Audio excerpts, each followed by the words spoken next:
horror.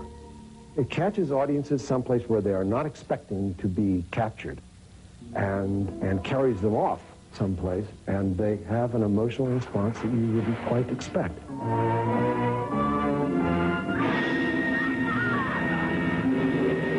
TNT's MonsterVision presents a special Outer Limits marathon with tales so riveting and unimaginable, Americans may have trouble falling asleep at night. Nobody had thought in terms of E.T. yet, or Close Encounters of the Third Kind. If there was a presence beyond Earth, it was malevolent. We do not mistrust each other there. And we do not live in fear of war. Each week brought a new script, director, and stars to the set. Even so, the fledgling technical crew, with a minute budget and a mere 6 days to shoot each hour-long episode, created a stylish film noir look, as well as innovative special effects. There were no special effects as they're known now. No computer-controlled technology. We really improvised stuff like you wouldn't believe to get an effect. The Outer Limits shows, if they did nothing else, were done with considerable intelligence, and the subtexts that they proffered always had a message of high moral purpose and high ethical purpose. You are the last hope of mankind, Dread. Do not fail. While the Outer Limits scripts always contained a strong social message, what many of us remember most are its monsters. Robert Duvall's transformation into a friendly alien being in The Chameleon, Robert Culp's demon with a glass hand, and Miriam Hopkins' portrayal of a woman losing her sanity. Please, don't go. The Outer Limits remains a television classic. It's science fiction at its very best. There is no escape. 9 Outer Limits episodes in 9 hours. Nobody plays like TNT.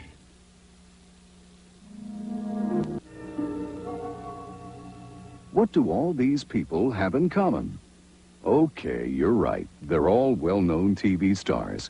But once upon a time, these knowns were unknowns. And each had an early stab at stardom in the groundbreaking sci-fi series, The Outer Limits. Every week, The Outer Limits promised viewers a close encounter with the awe and mystery of the universe. To take us there, they launched many a ship, and almost as many new careers. Though the premiere show in 1963 starred Cliff Robertson, who was already an established star, most leading roles were filled by new faces, many of whom went on to become bona fide stars. The hardest part was to get people good enough to play these parts. And as I look back, we were very lucky to get Cliff Robertson with the crew. Robert Duvall was very young then, Martin Sheen was. And these were people that we heard were coming along. While other TV shows revolved around a regular cast of characters, The Outer Limits had no such luck. This was a tough show to cast because there were no running characters. In this show, every single person was new every single week. And the parts were quite large, so that you had to come up with 2 or 3 really phenomenal actors and then a whole body of, smaller parts. A close look reveals Carroll O'Connor with a smile on his face, Dabney Coleman without his famous smirk, and Ted Knight taking himself seriously. We mean really seriously. What have we learned, General? What have we learned? Well, we've learned what Adam West looks like without his tights, and that sometimes the monsters were the most requested parts. Simon Oakland, for instance, was one who turned down the part that I offered him, but said he would play it if he could play the monster. I bid you welcome to the universe. Often, finding the right voice was more important than finding the right face. And sometimes those voices came from the least likely places. The fight must be to the death. Would you believe this one belongs to the company payroll accountant? Even the casting team had some surprises. In the episode Zzz, an exotic-looking raven-haired unknown gave one of the series' most memorable performances as the quintessential Queen Bee.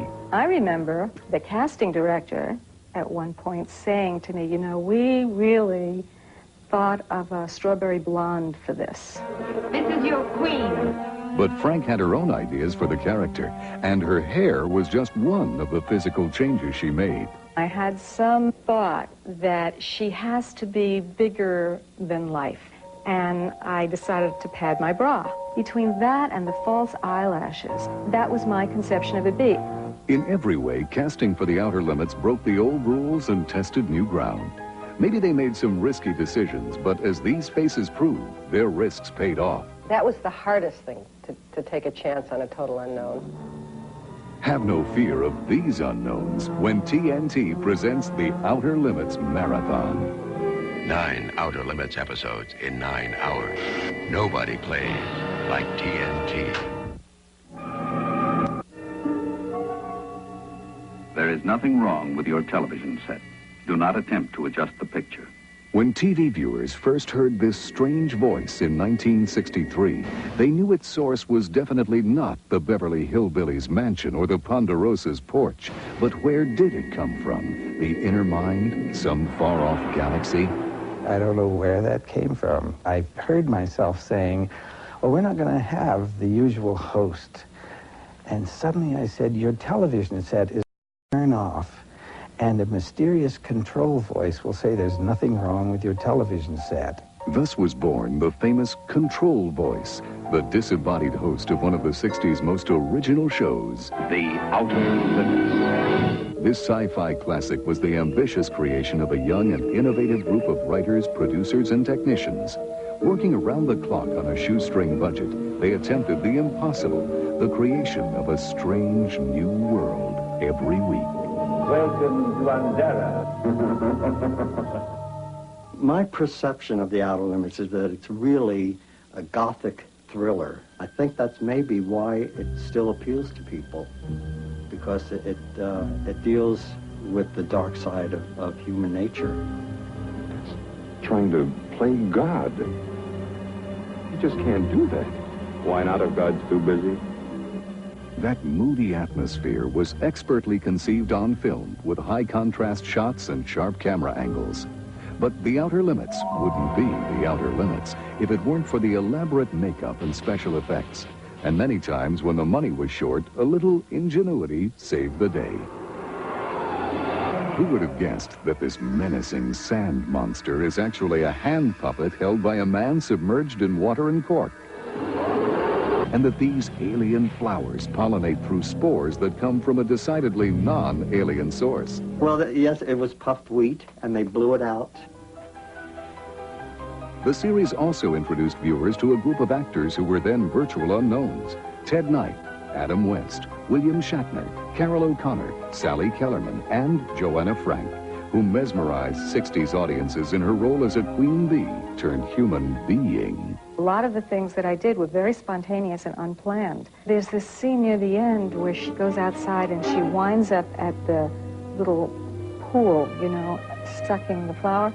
Well, it was just something that happened, and it was extremely sensual.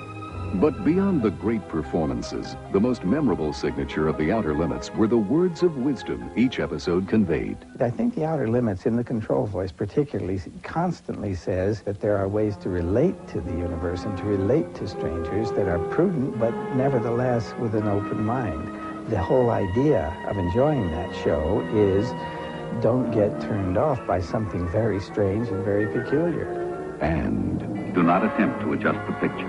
When TNT presents The Outer Limits Marathon. 9 Outer Limits episodes in 9 hours. Nobody plays like TNT.